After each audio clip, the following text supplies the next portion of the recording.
ang inyong tulay sa himpapawid ng serbisyo publiko. Ang Presidential Broadcast Service, Radyo Pilipinas, Radyo Publiko. Radyo Pilipinas. Radyo Publiko.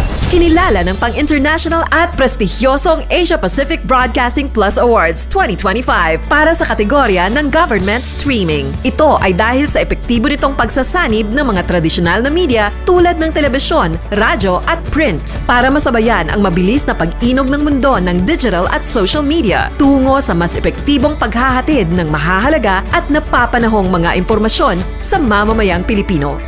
Kinilala rin ang Radyo Pilipinas dahil sa patuloy na pag-akyat ng rating. Ngayon ay matatag sa pang-4 na pwesto sa Mega Manila ayon sa pinakahuling Nielsen Radio Audience Measurement Survey. At sa social media, nakamit ang mahigit 2,000% pagtaas ng bilang ng mga sumusubaybay sa Radyo Pilipinas page sa unang bahagi ng 2025. Patunay ito na ang inyong Radyo Pilipinas, Radyo Publiko ay tunay na kaagapay ng inyong pamahalaan sa paghahatid ng serbisyo sa mga mamamayang Pilipino. Mula sa aming lahat, sa ngalan ng inyong pamunuan at mga kawani ng Presidential Broadcast Service, kasama ang inyong mga himpilan ng Radyo Pilipinas sa buong kapuluan. Maraming salamat po sa inyong lahat, sa inyong pagtangkilik at pagkilala. Radyo Pilipinas. Radyo Publiko.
Yes, mga igala, mga adlaw ka na itong tanan. Welcome din sa itong palaguban sa itong tulumano. Ang bayan sa Radyo Pilipinas, kauban ni Armando Fenikita, mga igala. Yes, mga igala, no? Ano na kita karong biyernes, mga igala. I'm sad, it's Friday. Chareng! Sa 12 na ng bulan sa September 2025, mga igala, no? And pila ka adlaw na lang yun, mga igala, no? Happy to mag 100 days to go to before Christmas, mga igala, no? So, karon mga igala, medyo, kuhan sa tanong, chill sa takarong panahon ng mga igala, no? Kimurag, kuan mang kaayo, kanang tawag, kanang, unsari, kanang, grabe kainit, pagsugod, aning simanahan, yung mga katambayan, ay, murag, kuan, tawag, kanang, kuan kayo ba, kaning, grabe siya, no? Grabe siya nga, unsa ni, grabe ang maong ang hitabo. Good, no? Lunes na Lunes, hantod pag ambot, mo ragyapon siguro karon, no? Sunod semana, I think we will expect more. Char! Bitaw mga igala, ay, ambot lang bitaw yun, sidagan sa taon na ako na ni. Anyways, mga igala, katulgon ako. Anyways, mga igala, no, karong panahon na, no, nainamataan ng mga na kaning trough of the low pressure area dire sa Mindanao, mga igala. So, apektado dira mga igala ng pipila ka lugar, apil na dira ang Davao Oriental, mga igala, no. So, ang atong Office of the Civil Defense, mga igala, kagahapon, no, sa katong gipahigay na national, aside sa katong gipahigay kagahapon na national simultaneous earthquake drill, mga igala, no. So, daghang ginahimo ang ato ang kuan, mga igala, ato ang OCD-11, mga igala, sa pagkuan, no, sa pag unsa pa ginabuhat ana, mga igala, no, para ma-prepare na gitatanan din mga igala, no, in terms of disaster, mga igala. Kagahapon ato na isgutan, mga igala, ang katong kuan, no, ang ato ang unsa ni ato ang Coast Guard, mga igala, no, there is the atong Coast Guard Station Davao City, no, naka-alerto na sila, no, apela dara to ilang mga floating assets, mga igala, no, para kuan na, no, mapadala or sa bara every time nga naay magbaha din, grabe ang pagbaha diri sa Davao, mga igala, tungod sa volume sa tubig gikan sa bukid, no, kuan gyud mga higala, maunsa gyud ni tawagan ni marespondihan gyud dayon mga higala, no. So mao na ang kuan to karon mga higala, dili gid nato, dili ta basta-basta pud mo kumpiyansa karon, no. Although flood control project natay mga flood control projects din pero dili na siya kanang kuan mga higala, dili siya kanang assurance, no. Hindi siya assurance mga higala nga maiwasan gyud nato may guys, because it's not a flood prevention project, no. Lahi gina mo na may higala, no, pag kinahanglan gyud siguro sa kabukiran may higala sa tumoy sa kasapaan, no, pras anang mga sapa diya sa may Lasang River, Davao River, diya sa may Matina River, Talomo kaning kuan di bangkal na patungan din siya sa duha ka sapa di ay Matina diri sa Pikas, diri Talomo. Sus pag kuan di mo din nga pag-abot na sila mga bukana kusuki ang tubig. Pero giadto na mo dito last time giadto na ako dito last time mga higala, murag kada man daw na medyo bawas-bawasan na daw mga higala, dili gito para sa una nga naglunok, no. So mo na ang kuan nato mga katambayan, no, ipagpasalamat nato mga katambayan sa ato ang mga kuan, sa ato ang mga ubang mga proyekto nga wala na to nausab to mga nanglabay na mga panahon mga katambayan, no. So isa na sa to ang ginakuanan, no, gatutukan. But anyways mga higala, balik ta diri sa tuang Office of the Civil Defense 11 mga higala, no. So daghang mga measures na ginakuan karon, no. Una na diha mga higala, no, ang pagkipag alayon sa laing agency mga higala, kay ang kampanya magud ni kuan ko no ni OCD 11 Regional Director Ednar Dayang Hirang mga higala nga makuan, no, tawagan ni si tawagan na mga higala na nag-loading ko makuan ba, no, malimpyuhan ng mga kanal kay mo na isa sa mga hinungdan nganong ginabaha mga higala, especially kanang mga kalsada. Kanya dugay kay dugay kay mag-subside. So mo na ilang ginakon na dapat limpyuhan ginato atong mga kanal gyud mga higala. So ang iyang kuan ang ani karon mga higala kay although daghan daw mga barangays na mga naga-volunteers, no. Mga barangay nga naga-volunteers sa kuan mga higala, no, barangay nga naga-volunteers with regards aning baha, pero di naman pwede na nga kuan na lang daw, no, thank you na lang daw na puno, dapat tagaan po na sila kuan, kay na mo ibang mga kuan na instead na ihatag ng ubang mga instead na ihatag, no, ihatag lang na freely mga higala, no. Why not ihatag ni dire sa mga nagaboluntaryo mga higala, no. Kaning I think ang pasabot niya is tupad mga higala, no, na makuan sila, no, kaning maswelduhan sila mga higala, no, for 10 days, no, nga malimpyuhan ang maong mga kanal, no. So why not diha na lang daw, and then padayon niya pakig-alayon sa mga ato mga educational institutions, no, sa Department of Education, sa CHED, o sa mga higher education institutions mga higala, no, nga kana, no, kanang mahimo ng kaning disaster resilience o ready ang ilahang mga kuan, no, ang ilahang disaster preparedness. Mao na ang kuan nila karon mga katambayan, no. So kuan na siya mga higala, no, isa na sa mga kuan kay syempre kan gaulan-ulan na pud mga higala, no, and anytime pwede ta unog-linog mga higala. So why not nga i-prepare na lang ni sa tanan, no.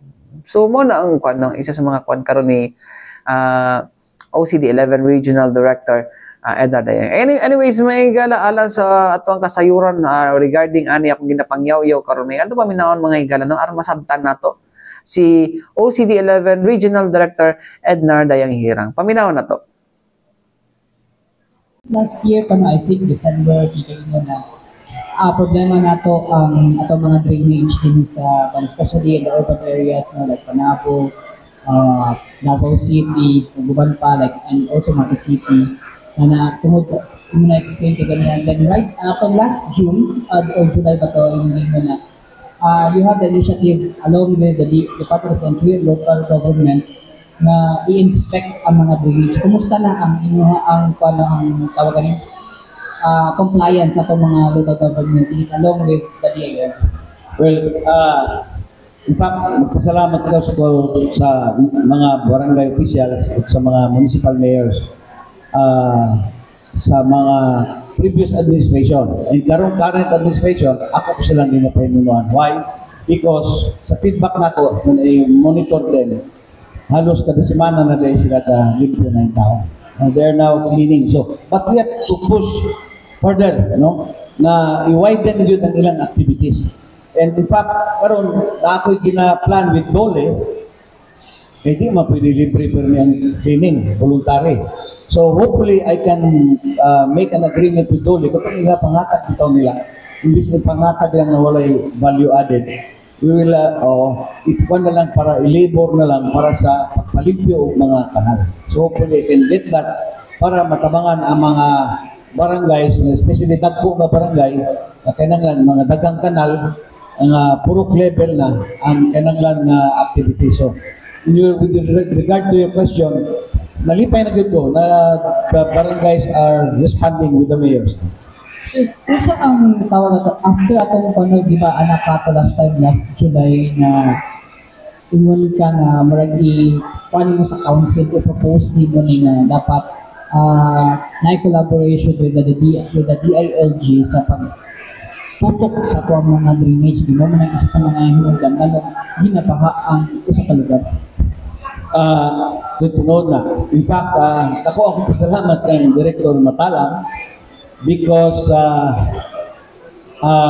grabe ang response nila.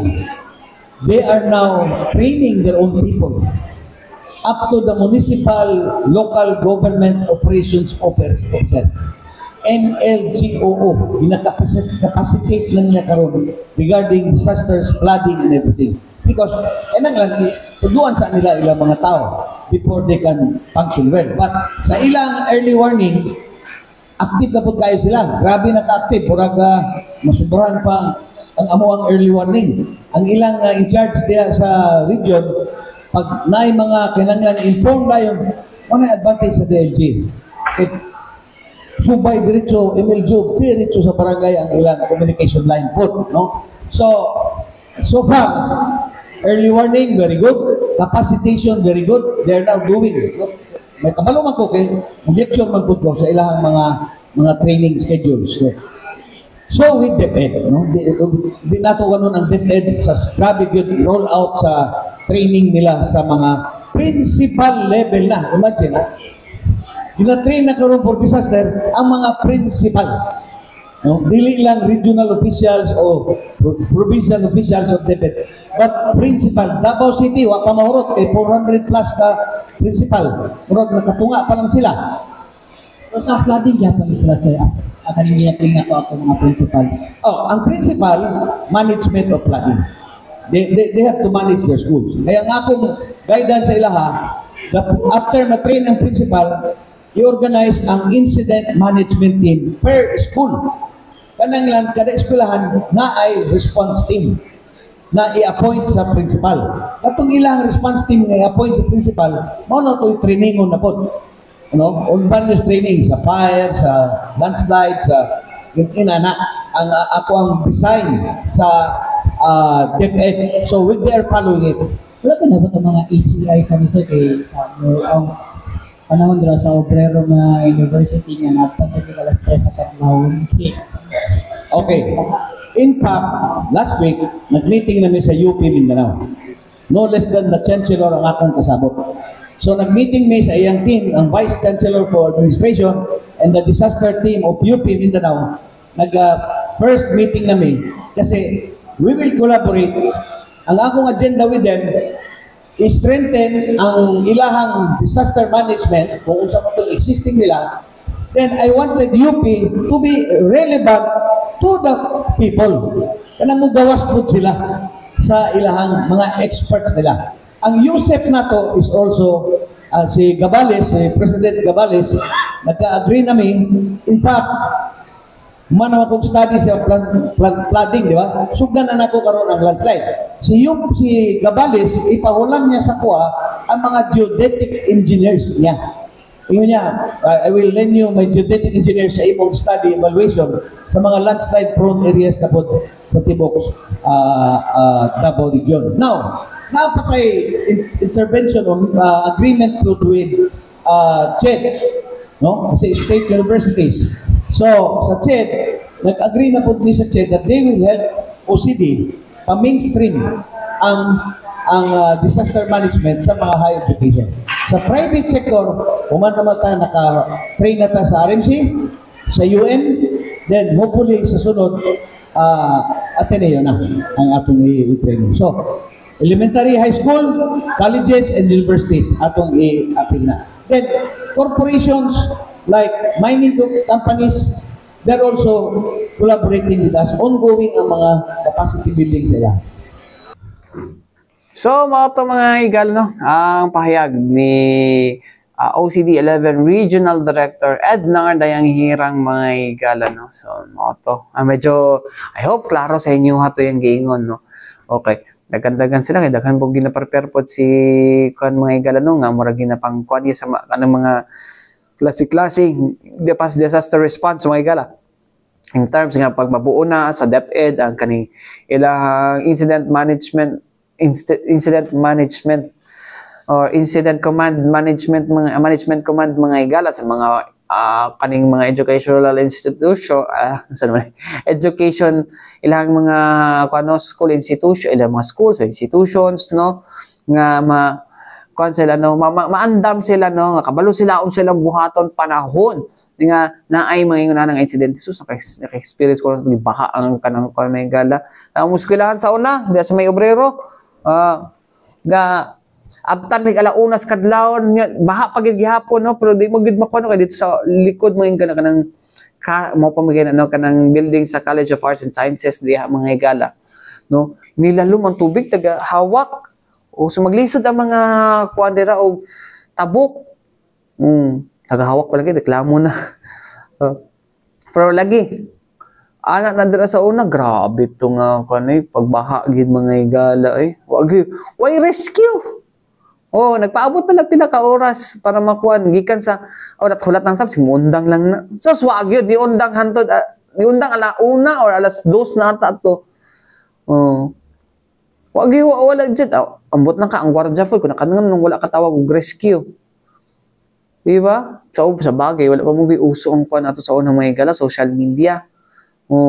So well, naanang social media pero di pa siya uso bitaw nga manawag kag rescue sa kuan, di ba?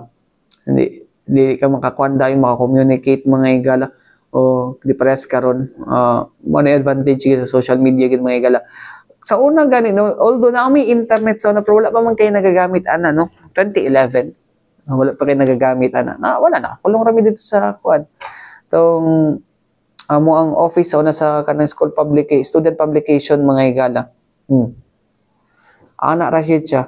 Dugay kami nakagawas gid ato gid sa as in kadlawon, no? May pud ang gwardiya kay giba kay munuktok pa sa sir. Gawa sa ta alas 10 na. Gawa sa ta alas aliday sir kay estudyante pa man ni ato. Di mo ginatawag sir. Mara gawas na kay alas 9 na. Ana sila ka-stricto. Mga gwardiya sa una dala sa University of Southeastern Philippines. Ay nako. Tama nga higala hopefully, no, kanang makuha na ginato ba, no, karon medyo easy na karon, mga higala, no, kay ang communication, mga higala, no, ang ginabuhat na sa to mga rescue groups pud, mga higala, no, especially katong mga volunteer rescue groups nag-aatang na sa social media kung asa ang dapat kinahanglan o kanang hataganan og rescue. Mao na siya ang panon. Anyways, mga higala, balik itaw man lang sa mga importante pa hinumdum ning ato sibianan. Yes, mga higala, balik kita diri sa ito panaguban sa itong tulumanong tambayan sa Radyo Pilipinas. Kauban niyo Armando Feniquito, mga higala. Yes, mga higala, pila man baka days, mga higala, mga 103 days to go na lang before Christmas, mga higala. Pero, ay nako, dagan naging mga excited karon pag sulod September. Wow! Kana sila kanang nag-decorate na gid sila, mga higala, no? Nag-decorate na sila, silang palibot, no, nga Christmas na ma-feel na ginato ang Christmas season diri sa Pilipinas, mga higala, no, mga uban palit na kato mga suga-suga, no, Ang uban palit sa kuan, palit pa og kan sa pada nga mga Christmas lights, no? Para ma-display nila mga higala, although na ang uban wa pa kayo nag-display mga higala dahil sa stasyon wala pa kayo pod mi nag-display, no? Dili na excited ng mga tao na Pasko.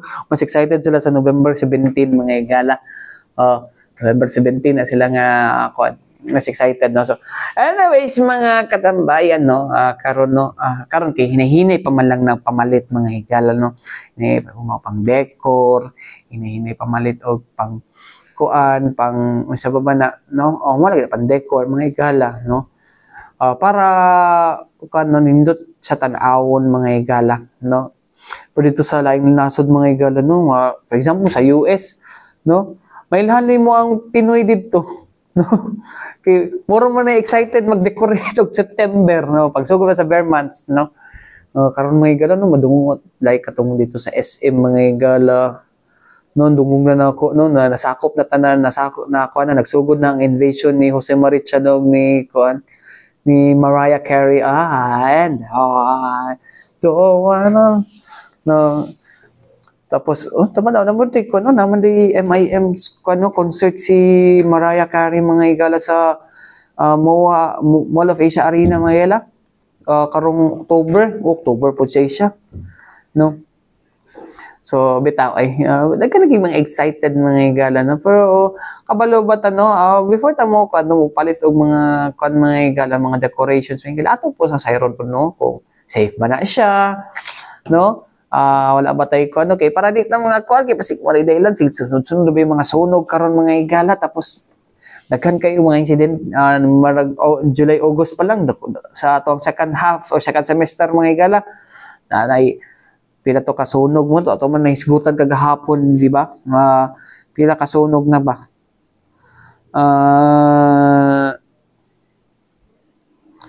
Saan ba ni? Saan naman ako kung di man mo, nung saan naman eh. Pila ba to kasunog? Ato ang tanaw ng na to, asa naman to? Taon sana ako itong mga higala, ha? Ang data. So, July to August pa lang ni mga higala, no? 241 na. Mas taas compared kani adto, no?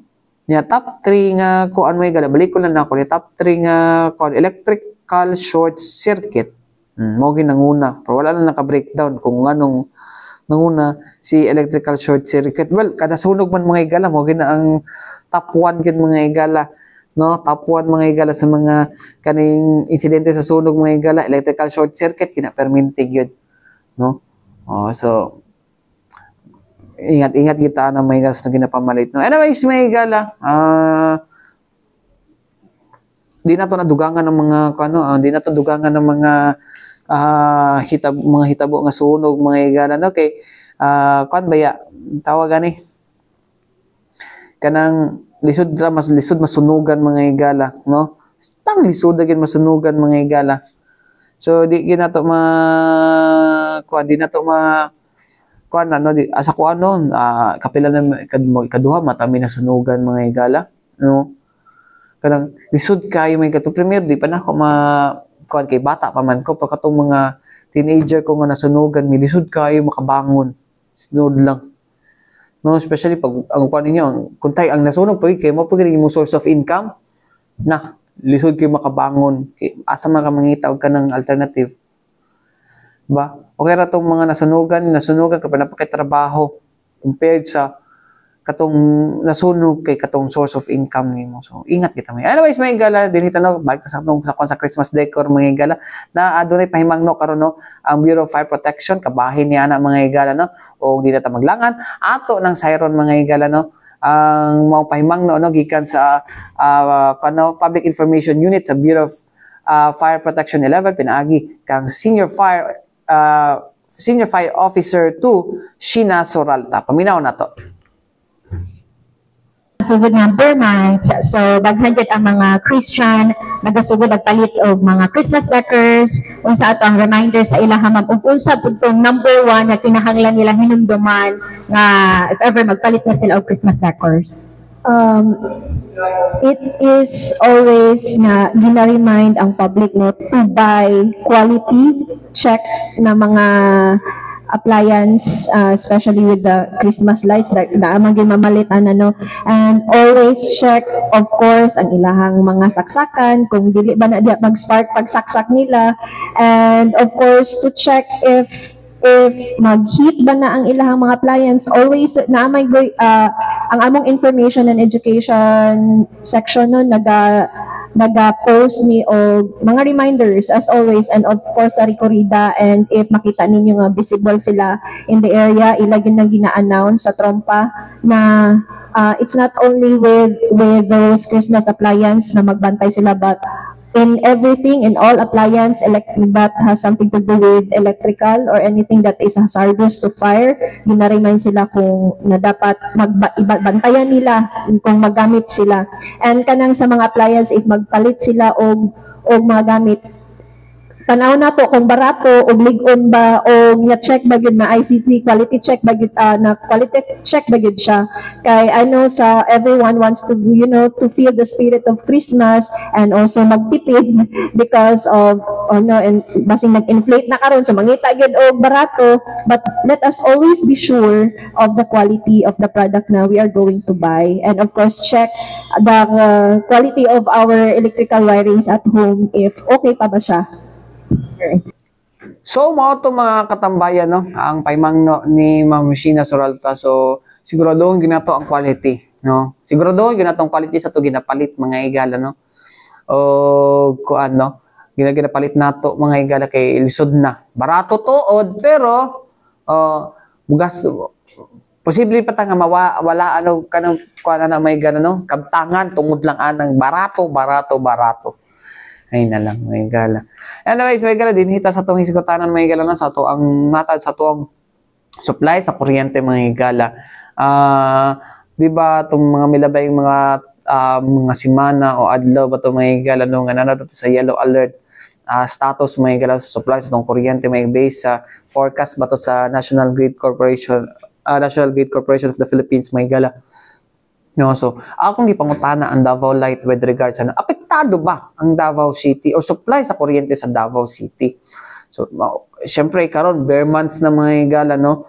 So kay medyo wa po ko kasabot ngano ingon ana no nga tungo mo ba natong dahilan sa mga brownout, pero ang ginaingon nga dahilan sa brownout mga igala katumang mga kalit lang nga mo kuan matumba na poste, no, nay makuha na unsa ni nay bubuto na transformer, no, or nay kanang mo tandog sa kaning kuryente, di ba, no, pero dili pa man daw tumao mga igala, no. So nung tanay ko no, so ang mismong president o chief operating officer sa Davao Light mga igala na si Engineer Enrizar Tia mga igala, no, ako gipa-explain nako about ani, no. So amo ni yang tubag sa akong pangutana mga katambayan, paminaw na to.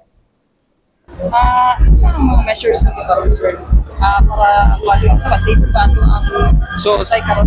Sige, sa Davao Light, no, stable na ang ato ang supply. Kung yellow alert siya, ang madako yung apektuhan is the kaning gitawag na to GSM, mo ni ang spot market.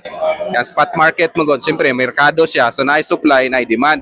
Kung yellow alert, ni gamay ang ato ang supply versus sa demand. So mo nang slightly nisaka ang atong presyo this month because of the yellow alert. Kaya daghan pong na-shutdown kan. So you have to understand also kaning yellow alert affected so whatever happens to Visayas. Kay si Visayas naman go interconnection ng Mindanao to Visayas. So niya normally nagakuha ang Visayas og power sa atoa. So mugamay ang ato ang supply there is Mindanao. Mo nang mo yellow alert ta og appeal whatever happens to Luzon or Visayas. Appeal siya dito sa katong secure fiasco. Sorry. Na problem. Dili. Wala. Totally na unrelated. Secure island man siya, so nasa generator. So, dili siya affected ato. Anyway, kato yung pangutana nga measure, kung kita natay mga different power supply contracts, no? So, pero ginaselect gihapon nato unsa ang barato. Katong sa WSM spot market, natay ginapalit dito, slightly affected because of the yellow alert. Pero karon sir, sabat temporary lang ba ni siya or I think temporary ra siya. Kinalang ang cause sa yellow alert yun na nga shutdown nga mga planta there is Mindanao og sa Luzon og sa Visayas. So, probably, sir, dili pa siya makatag, especially per months na and possible. Yes, kung labi na ron nga kung kusog na gyud ang ulan, musaka ang mga hydro plants, no? So mudaghan naton generation nya mas barato maning hydro plant sa Agos Pulangi nato kaning sa NPC Pisam nga mga planta. So we're hoping na mo balik ni siya og normal nga presyo. When the projected, sir, balik na, sir? Ang projected yun is last quarter of the year. Usually kusog naman ang ulan, so mo-affect yun ang weather.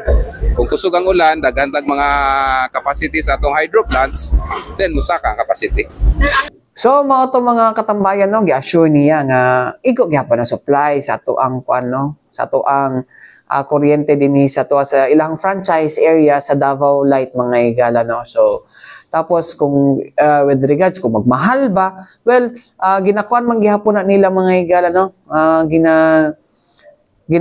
Sila may nagapangita og supplier kung asa ang mas barato no. So ilang ginapaningkamutan jud no nga ang kuryente nga ma-distribute nila sa Davao is affordable para sa tanan mga higala. Mo gani na no, gusto na ang kuan mga higala. Gusto ang tawag ani, gusto na ang mga tao sa Davao del Norte nga mag Davao Light na no.